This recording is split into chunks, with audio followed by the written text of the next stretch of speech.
I'm Anna Webb. Welcome to A Dog's Life. Hey,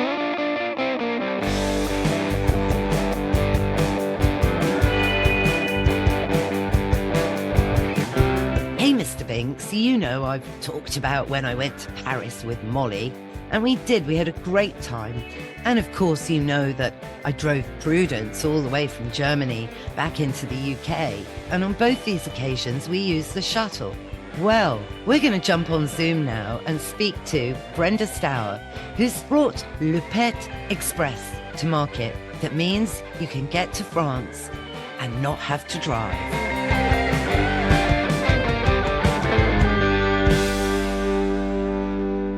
Brenda Stowers, welcome to A Dog's Life. Oh, thank you. It's nice to be here. Well, I'm so excited to talk to you because, gosh, we were introduced through, well, a mutual friend, really, a friend of mine who gave me the news that there is this amazing service called Le Pet Express, which I just had to record a podcast about, Brenda, because it's amazing. Tell us a little bit more about Le Pet Express. Certainly. No, I was excited as well. So what we do is if you don't have a car, whether you're in the UK or whether you're in France and you have a pet, whether it's a dog, a cat, a rabbit, a ferret, we will pick you up at the train station and we will take you from the UK over to France. And then we will drop you off at the train station over there and you can take the train off to Paris or to Lille to go off to Germany, blah, blah, blah. And we also pick you up on the French side and we bring you back to the UK through the Eurotunnel and we drop you off at Ashford International so that you can take the train straight up to London and head out from there. So if you don't have a car and you're like me, when I moved to the UK in 2010 and had a 90-pound German Shepherd and 2 cats, I'm like, how do I get them into the UK? Because I don't want to put them in the hold. And we bridge that gap for you. So just going back to when you moved over from the UK, was that from San Francisco, Brenda? It was from San Francisco.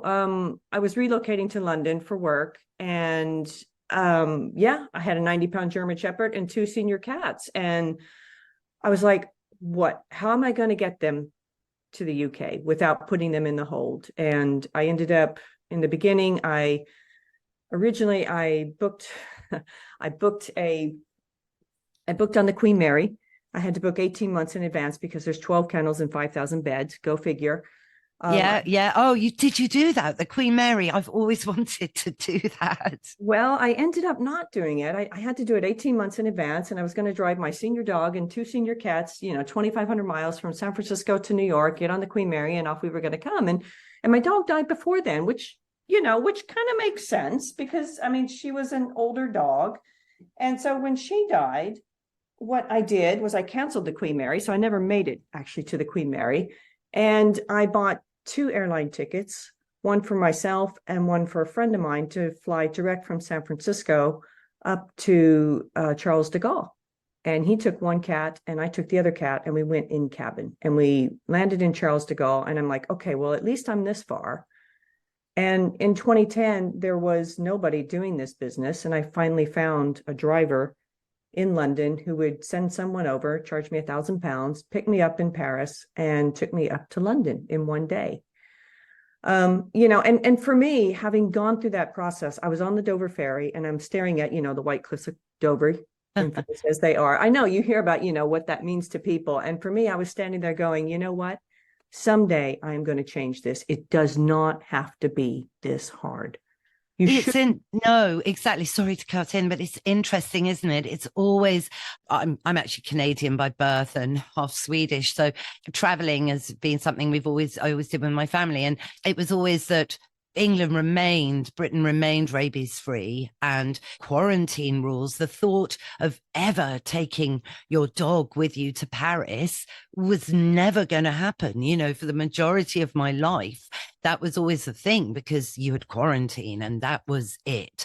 So the whole evolvement really of the pet passport scheme was utterly unbelievable. If my dad had been alive to see it, he would never, it was a big step for mankind in a way, But I'm sure the Brexit now has made things a little trickier, has it, Brenda?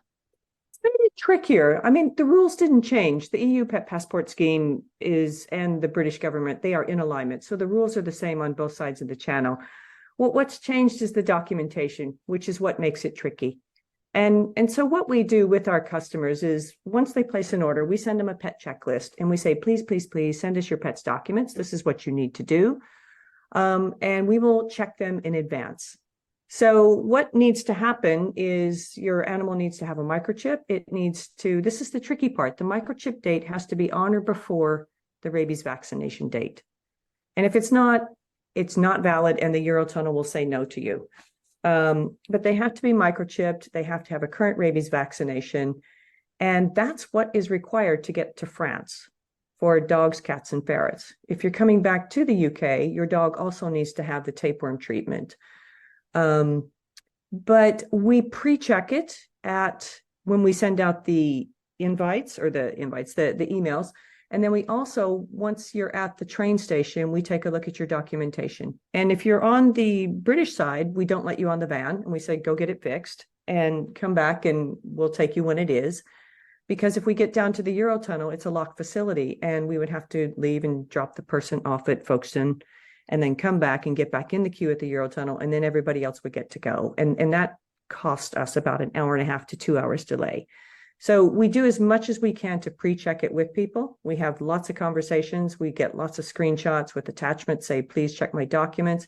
And when something does go wrong, like I've got a guy in Morocco right now who's bringing 2 cats over. The vet forgot to stamp 1 page, and yeah, exactly. It's little things, things. Well, I mean, I've traveled through the shuttle several times. And the first time I did it, actually, we were at the passport control at Calais, because pets have their own building, don't they, Brenda, where you go and you can park in front of that section and literally see an official. And next to us were a family in utter despair because their vet in France had not countersigned the wormer, the all-important wormer, to come back in, and being refused. And the dog had a passport and obviously had been in and out of France and the UK several times, and they were begging this official, because they'd missed their train, this was disaster. And they obviously couldn't leave their dog in Calais, the thought, can you imagine? So it was panic stations. And it does seem to be the paperwork that gets people, if you like, every time. It does. And it doesn't have to. I mean, what I noticed is when I first started the company, we had like a 30% dropout rate, meaning people were getting the paperwork wrong for silly little things like the vet didn't dot this, they didn't cross that T, sort of thing. So as soon as I started sending out the pet checklist and encouraging people to send over their documents, that rate has gone down to like maybe 1 or 2%. So we really, really, really try and hold your hand and say, please send us your documents. We'll work with you. Send us the screenshots before you get on the van. Once you get on the van, we take a look at them for the last time. And then we prepare you for what you say. Like the first thing we do when we get to the Eurotunnel is we all get out of the van and we walk in together and we go to pet reception. And it's kind of like showtime at that point. There's no turning back. So what I do let people know is if their paperwork's going to pass or not. And then if it's not going to pass, it's what I call playing poker, right? You give them the documents that are incorrect. And then, this is the best piece of paper that you should give them next to try and build the story to see if you can go. So we will help them if their documents are wrong. If the Eurotunnel says no, the Eurotunnel says no, and they can't travel with us that day. Have you ever had a case where there was just, say, the vet's signature, which seems ridiculous to fail you on that because you've got the strip of the vaccine or the wormer to prove that, a pharmaceutical was used. Have you ever been able to turn it around? Yes, we have. So what we do is, and the Eurotunnel will try as well, we will say, can you show us the receipt of where you took this dog over to the vet? Usually it happens in Spain, it seems like, where they forget to sign, and show us the receipt of where the wormer was put, right? The date and the time. And a lot of times they will accept that. They will also accept like the credit card receipt if the customer has that. So we do that. I had one lady once, she had a letter from AFA saying that because her dog was like literally, this was like a 16-year-old Chihuahua she was relocating back to the UK. And she had a letter from AFA, and the letter said that the animal was too old and it didn't, it couldn't withstand the tapeworm treatment. And I kind of looked at her and I said, well, I've never seen anything like this before, right? So we get to the Eurotunnel and she tells them that. And of course they say, no, no, no, no, this isn't going to fly, right? And I said, well, hold on. We've got a few minutes and it's midweek. Can she contact AFA and can they send her a letter and send it to you? And we waited 20 minutes and she got AFA, on the phone. And the man at AFA was very, very nice and supportive. And I said, look, we're here at the Eurotunnel. This is what's been said. She sent you the email. Can you please write an email right now and send it to the Eurotunnel so that they will let the 16-year-old Chihuahua go through? And AFA did. And the dog got to go that day. So we do what sometimes I always say, no 2 days are the same. You really have to be on your toes. Okay, are we going to call AFA today? I didn't get up in the morning and think that one, right? Yeah, well, that must, be great fun on the other hand, because you can't take that many people at once. There's rules and regs, isn't there now? Post-Brexit, DEFRA have made some new guidelines. Explain what they are. Sure. So for us, we have a DEFRA type 1, which means that we can take 5 pets. So we can take 5 dogs or 5 cats or 5 ferrets. We are not an animal transporter, which allows you to take up to 10. But because we have a van, we take 5 pets and we have weight limits and we take 5 people. So those are pretty much what the rules are. It's 5 a day over and 5 a day back sort of thing. I assume you've got everything like really kitted out in the actual Pet Express for maximum comfort for the dogs and their safety and keeping cool in the summer, maybe keeping a little warmer in the winter. Yes. Well, what we do, I always joke. I'll get to the cages in a minute, but I always joke that the customer seats are more comfortable than the drivers because I spent extra money.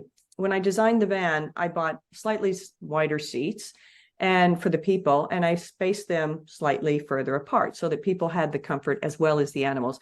So on the animals, what we have to have is the cages have to be affixed. The animals have to go in the cages. There are regulations around that. And what we have is we will have on one side of the van, you will have the seats, and directly opposite is the cage where your animal goes in. And it's a professionally kitted cage, just like what you see in the police cars. It has a lock on the front. And your dog or your cat is right there. And it's huge. These cages are, at least 1 meter long, and 3/4 of a meter high. So your dog or your cat has plenty of room to move around. What we say to people is we ask them to, if it's a dog, to put their little carrier in there so that they can feel safe. If it's a cat, we say to them that we're going to put out a wee pad. We'll close all the doors and we'll let the owner unzip the cat and let the cat wander around inside the cage while we're in transit. So we try and, make it as comfortable while being as safe as possible that is necessary per the regulations. Yeah, gosh, that sounds super. So, because that's been the point of the shuttle, really, that it was or it still is, the only way you can travel to Europe with your dog by your side, because on a ferry, you have to leave the dog down in the clanky car bit with oil and dreadful noises going on. And of course, flying 9 times out of 10, the dog will have to go in the hold. Those are the rules. So, it's a marvelous service. And, and you're maintaining that by keeping the dogs opposite. I had no idea you had the actual van custom built. Oh, yes. Oh, yes. It was quite the experience, because I got to, play around. Do we want the luggage by the front door? No, let's move it by the back door, because at the end of the journey, people just want their luggage and they want to go catch their train and be on their way, sort of thing. So yeah, it's very interesting. I've learned a lot about, designing vans and what people like, what they don't like. People think it's really cool that it has like a fireman's pole right by the door. That's for structural integrity, but it makes for a good, conversation point. But yeah, it is a well kitted out van.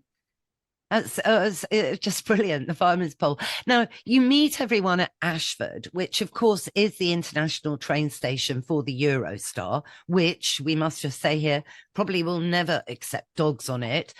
Who knows why, but I guess in a way, Brenda, that's good for you. But you meet at Ashford in Kent, and there's lots of reasons for that.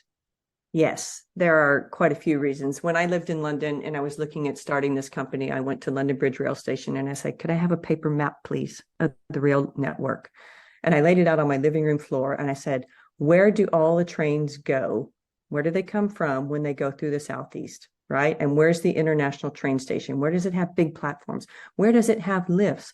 Where does it have sufficient parking? There's 5 parking lots at Ashford International. Where does it have a turnaround area? And I looked on the map and I went, Ashford International, someday I'm going to live there. Right? And that's how I came up with Ashford International, because they built it out for the Eurostar. And like you say, I mean, they're not allowing pets. So we're using their facilities and it's working well for us. And yeah, and I mean, I guess you could drive to Ashford if you wanted to, because I would assume there's lots of secure parking facilities if, you wanted to do that.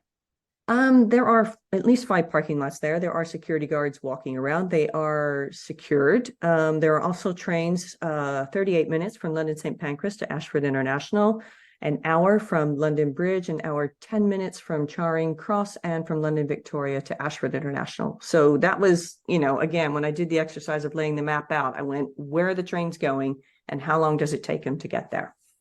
Yep. So, I mean, so military precision, this sounds. And it seems to me that then at Ashford, when you're pre-checking everyone's documents, it reminds me of being at an airport where you go to the initial check-in before you get to the departure lounge, which I guess is when you actually have been checked in at Folkestone, and you can enjoy some of the dog-friendly services, which I played a little part actually with the exercise zone that's down at Folkestone.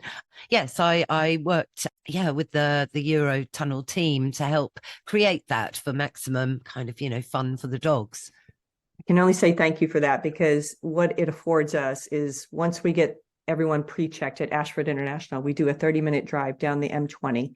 We go straight to the Eurotunnel, we check in, and we usually have 20 to 30 minutes. And that way people can everybody gets off the van, we go to pet reception as a little team. And then afterwards, everybody, I tell them, okay, we need to be back here in 30 minutes. And they get to go to the pet play area, or they can go inside and grab a cup of coffee or go to the bathrooms if they'd like.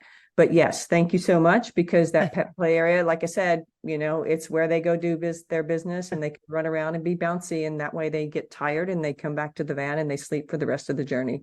Because it's not long, the shuttle, is it? Am I right? Was it 40 minutes? It's 35 minutes once it starts to move. Yes. Yeah. Yeah. So, it's very expedient. I mean, can't even do it in a plane that quickly, really. I don't think. Maybe you can. But what's the biggest dog you've taken? We've had Great Danes. And when I designed the van, I said to the guy that was designing it, I said, I need these cages to be big enough to accommodate Great Danes. And I've had Great Danes on the van. I had one lady show up from Poland with her daughter, and they had like a Great Dane and a Chihuahua, and it was Oh, all creatures great and small, Brenda, will travel on Le Pet Express. Absolutely, absolutely. And there's room for everybody. The Great Danes, just the cages are big enough for them, so it's fantastic. Yeah, no, amazing. I guess if one person is traveling with 2 dogs, those 2 dogs add up towards your 5 total. Is that right? That is correct. Yes. Yeah. Okay. Yeah. No, that makes sense. I mean, in terms of ferrets, because I'm fascinated by ferrets, they do really need to be secure. It's a funny story, but I drove oh gosh, a son of my a friend of my parents' son up from London one Christmas, and he had a ferret named Bianca, and she escaped out of her container as we were on the M1. I mean, seriously, you can't make it up. Nothing bad happened. It was all fine. But, they can wriggle out of things, ferrets. So tell me a bit more about your ferrets that come with you. Well, Yes, they are very wriggly, and I find it very nervy that, my customers, when we get into pet reception, they take them out of the bag and they hold them like little baby dolls, and I'm standing there going, OMG. Um, However, when we are on the van, what we do is we let the ferret people on first, and we also do this with the cat people. We let them on first. We close the van door, and I say to them, you can let your animal out of the carrier and let it run around the cage, close the cage door, and once you've done that, tap on the van door, and then I'll open it. So we do that purposefully so that we don't have ferret on the run, on the M20 sort of thing. Yes, yes, no, but it's all very important. This, I mean, your meticulous attitude is really inspiring to me, Brenda. For me, having done the shuttle, for me, for example, I used to live in Paris. I love going to Paris, and for me to have the opportunity to not have to bother with my car would make going to Paris a lot more fun, and you could prolong the enjoyment of Paris without worrying about the drive, because it's quite a drive from Calais to Paris. I mean, the roads are better, and there's less cars, but it's still about 4 hours to the center of Paris. It's quite a drive. So it makes it quite tiring if you're driven from London to Folkestone. And so the idea of just jumping on a train at Calais, how dog friendly is, because the Eurostar isn't dog friendly, but how dog friendly are normal trains in France? So trains in France are slightly different than trains in the UK. Trains in the UK, dogs and cats can ride free and dogs can ride unmuzzled. In France, dogs, you have to buy a ticket. It's about €7, and they need to be muzzled. And what I say to customers is, bring the muzzle, put it on when asked, right? And I've only had one customer say to me that she was actually asked to put the muzzle on her dog. But muzzles are required in France, but they can go on the trains. Interesting. I mean, what advice, for anyone listening right now thinking, gosh, I want to do this, I've got to do this, would you give in terms of a little bit of preparation? I always say prepare to help your dog, travel smoothly. I believe the best thing that any pet owner can do for their dog is to send us their pet's documents in advance. And that way, when they get to the train station, they know that everything has been ticked and tied. So that means, you go to the vet, you've already had the microchip done. The best thing they can really do is make sure that the vet writes the microchip date on or before the rabies vaccination date. And I say that, and that sounds so simplistic. However, most people will say to me, but I got my dog microchipped 10 years ago. And my response is this is not about when you got your dog microchipped. This is about the date the vet wrote in the documentation. But Brenda, what if you're at a different vet's from when you got your dog microchipped? Exactly. And that's why I say to people, don't pay the vet unless they've put at least the date of the rabies vaccination of the microchip. Because one of the big points of the EU pet passport scheme is to confirm that the animal does not have rabies before it enters the UK. So the identification point for that is the microchip. So sorry, Brenda, you've actually confused me here. Hang on. Okay, so yes, you have a date when the microchip. So on the microchip number, does that contain the date that you actually inserted that microchip? No idea. And if so, it's on a database that none of us have access to, is the answer. Well, there's so many databases. Exactly. I mean, it's an utter, Mm-hmm. I think, mess actually, and it should all be centralized like the DVLA system, if you ask me. And that's another podcast episode. So wait, I don't really get this date of the microchip. Surely just having your dog microchipped is what matters, which is one of the main rules. And of course, the date of the rabies has to be documented without doubt. So I don't get it. Okay, so let's just talk about if you have a UK animal health certificate and you're in the UK, mm-hmm. and who knows where your dog was microchipped and how many years ago. What the vet knows is that vet has never seen that dog. You've walked in the door and you say, I want a UK animal health certificate. And they say, that's fine, we can do that. And what they will do is they will look and see, okay, you've got the original rabies vaccination. So that means we don't have to revaccinate the animal. Now, for the vet to fill out the UK animal health certificate under the field, and this is the crazy bit, Anna, it says for the microchip, date of implantation or date read. Today's date could be the date the vet read it, which means that today's date of the microchip is after the rabies vaccination date. And the microchip has to be on or before the rabies vaccination date. So the paperwork is very, very misleading for people, and they get tripped up on it all the time. Really see why. So Yes. wait, so basically, so say Prudence had an up-to-date rabies vaccination right now. Lovely. You know, she's 8. So her microchip went in 8 years ago in Germany, not near the vet. So basically the vet would have to confirm that the rabies is in there. I've scanned her chip today, and therefore I authorize that it was read after the rabies shot. If they do that, they've created an invalid document. What they have to do is they have to say that the microchip, they have to trust that the rabies vaccination document that they're being handed, that the animal listed is the one in front of them, and therefore they are allowed to put the microchip date as the same as the rabies vaccination date, and that creates a valid document. If they put the microchip date as today's date, it falls after the microchip, after the rabies vaccination date, and that's an invalid document. Wow. So I'm sure a lot of people are getting caught out by this. Yes. You know, because it's such a new change that I'm sure it's even confusing the vets, to be quite honest. Perhaps, you know, not meaning to confuse them, because I know, you know, obviously no one knew what was going to happen when Brexit actually happened, and then these animal health certificates were introduced. So I can see maybe why the vets are, I hate to say this, but charging, I think, rather a lot of money to supply people with these animal health certificates, because people only want to go on holiday really with their dog. But, you know, particularly in the cost of living crisis, it's quite an expensive process, isn't it, Brenda? It is. I mean, from what our customers tell us, they, in the UK, they will pay about £250 for that animal health certificate. I had an American lady the other day. She told me she paid $450 for hers. That was to get the animal into the UK.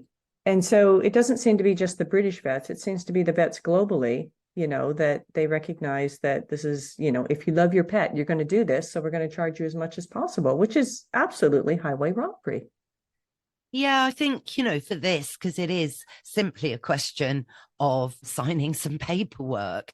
But I think as well, it all hit at a time when vets were particularly, you know, under duress in a way. You know, I mean, British vets are down in terms of manpower by 50%, you know, because of Brexit. I know a Spanish vet that I used to see is no longer in London, for example. So that's a major issue really in terms of getting vet appointments, full stop. However, but it's good that you are able, when your customers send over the documentation of the microchip and the rabies shot, that you are able to deduce this, and hopefully you've caught this error in time for people to maybe run back to their vet and say, look, no, we've checked with the Pet Express, and unfortunately this is a bit incorrect, and I'm not going to be able to get into France unless you re-sign this. Or what, Brenda? Well, that's one of the hardest parts of our job, is to deliver the bad message, right? Because the answer to that question is the Eurotunnel will say no, and we are obliged to respect that. And at that point, we drop you off at the local hotel in Calais until you get it resolved. And that's the seriousness of all of this, which is why we say, please, please, please send us pictures of your pet's documentation, and we will gladly check it in advance. So do you have a list of local vets in Calais where people can go to get the essential wormer? The Eurotunnel does, and we refer them to that link, and the Eurotunnel also gives them the list of vets. Okay, so that's all catered for. Now, you know, it's important, isn't it, to land in countries at the official destination, or you could get in lots of trouble, like Johnny Depp did, for example, with his teacup Yorkies when he went to Australia. Yeah, I mean, ironically, I think I don't know much about maritime law in Great Britain. In Australia, apparently, you have to declare that you're coming in with your pets before you actually arrive. And it's my understanding that that didn't happen with Johnny Depp, and that's why the Australians got bent out of shape over that one.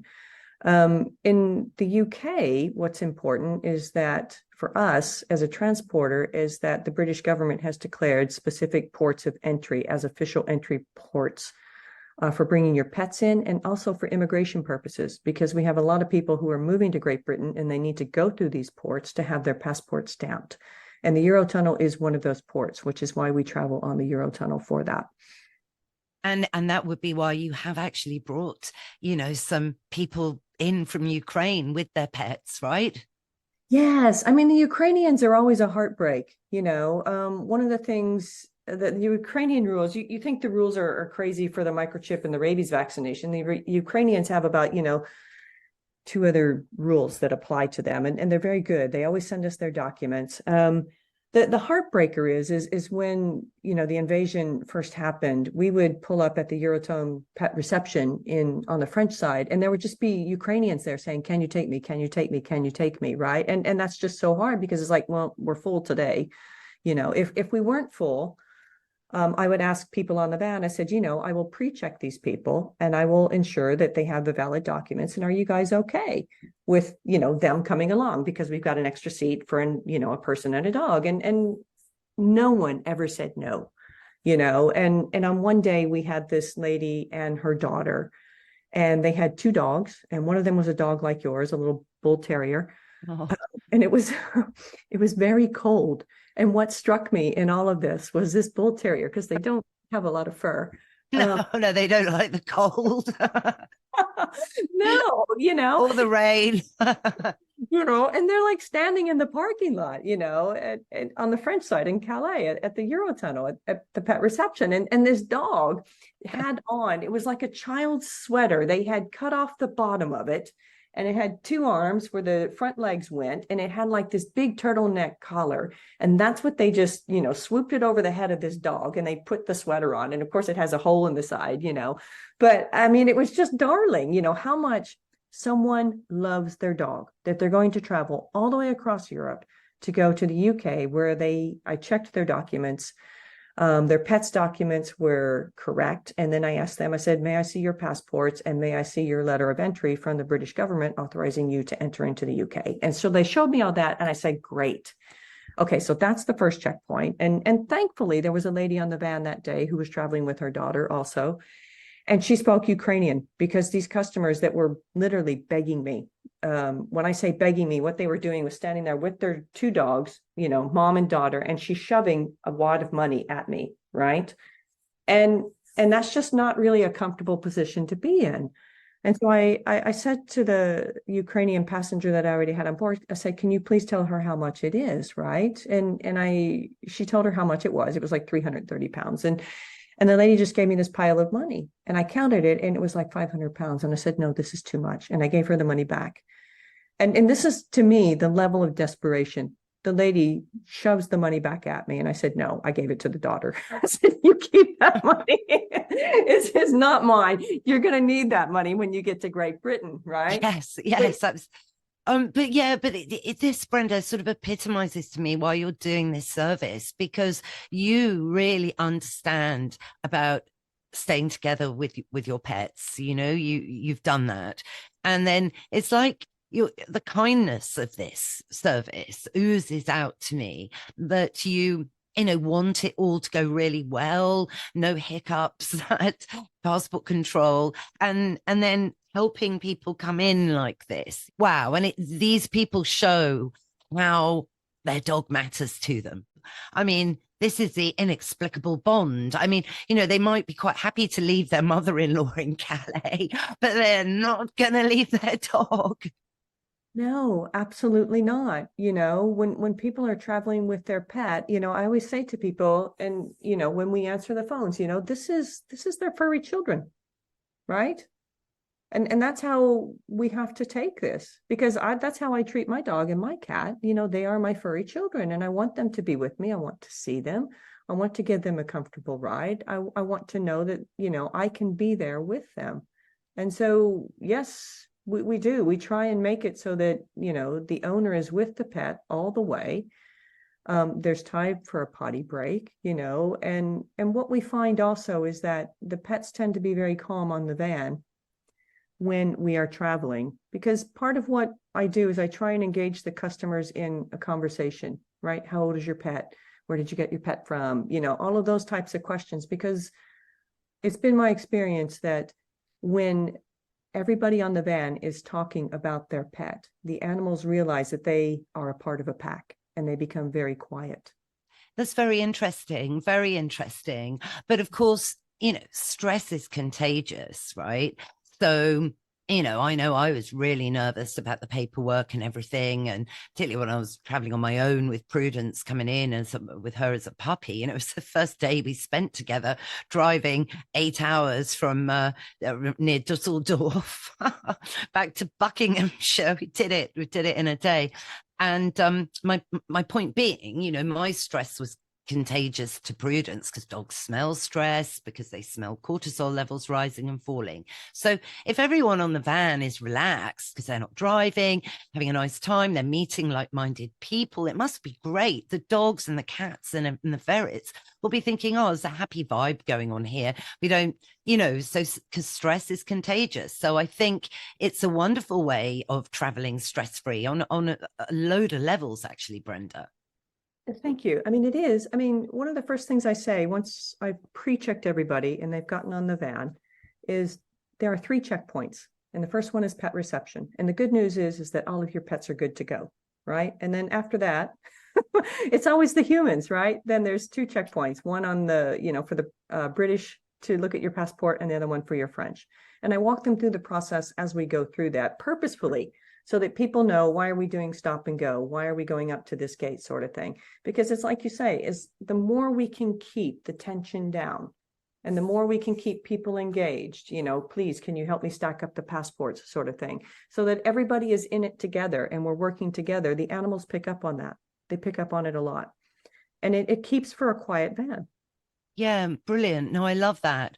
I really do. And I'm sure, you know, you take essential water with you, or do the pet parents actually take the supplies, if you like, perhaps a cheeky snack for the dog halfway? But it's such a quick ride, like 35 minutes. It's, you know, it's not like going on the ferry, which is a lot longer. You know, it's a wonderful service, you know, the shuttle. And I think you've really hit the jackpot, in my view, to help people have adventures and spend extra time with their beloved fur babies.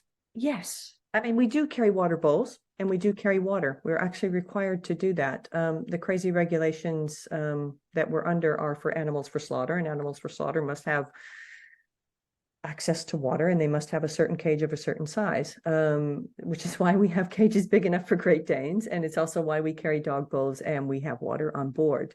Nonetheless, you know, you have to know about these regulations and make it, you know, turn it around and say, okay, you know, would anyone like water for their dog? Would anyone like water for their cat? And a lot of people bring their own water bowls, and that's fine, because the floors of the van are not carpeting.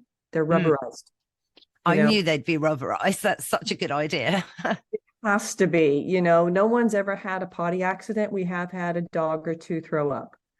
You know, and that's just the way it goes, you know, and usually it's because the owner fed the dog before the journey. So, you know, lesson learned, please don't feed your dog before you go on the journey, sort of thing.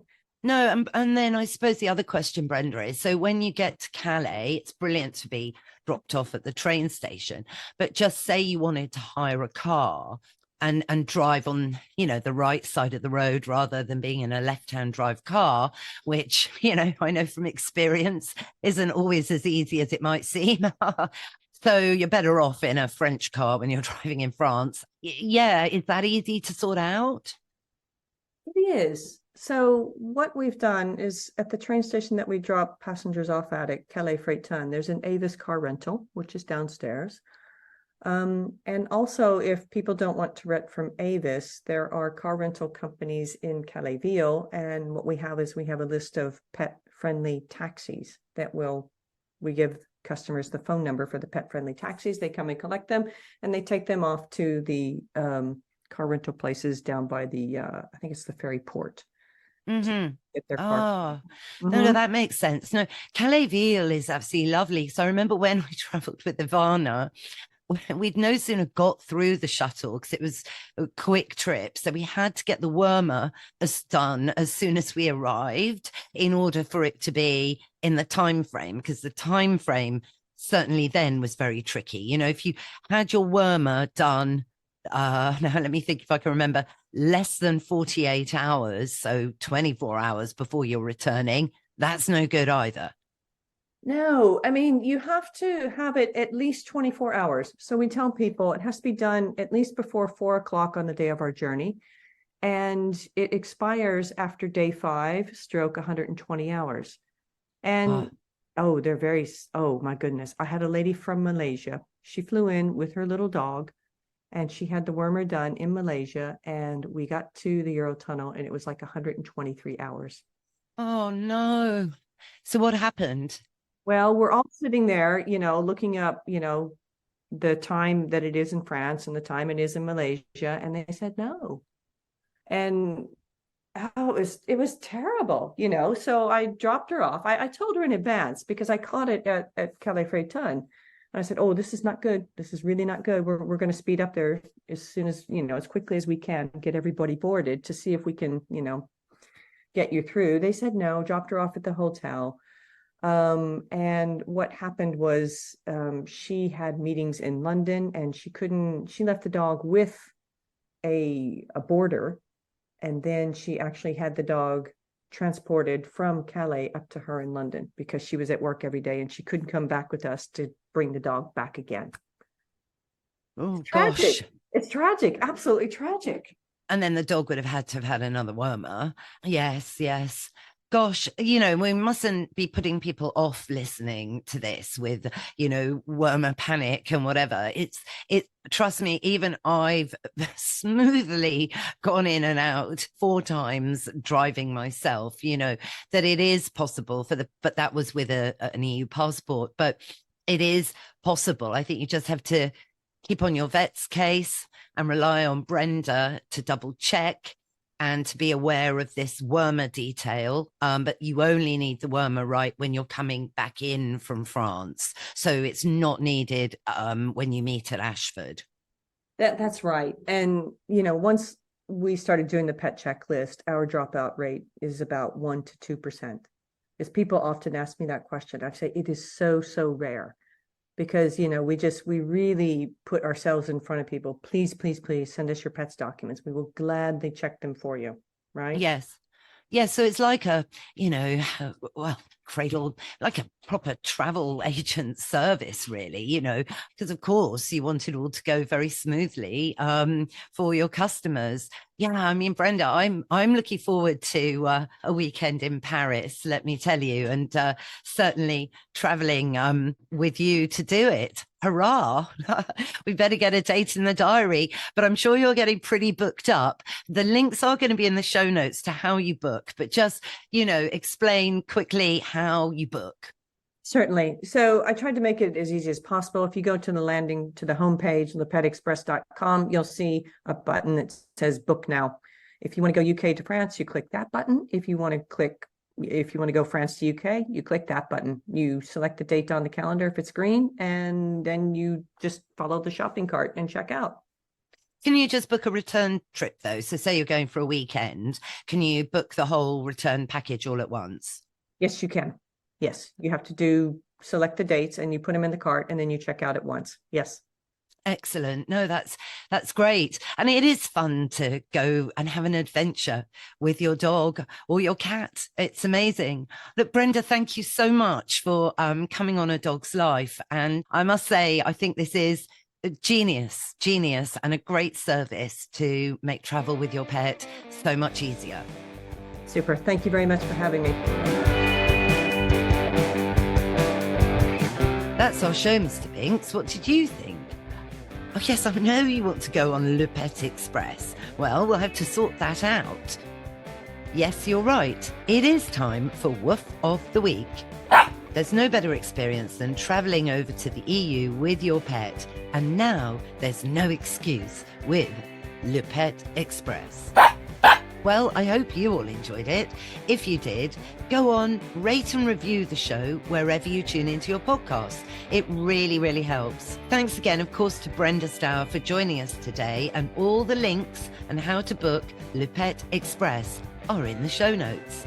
Thanks, of course, to Mike Hansen, my producer, for all the music and production as ever. What's that, Mr. Binks? Yes, you're right. We will be back in your feed next week. So why don't you subscribe now? And that way you'll never miss another show. Bye for now.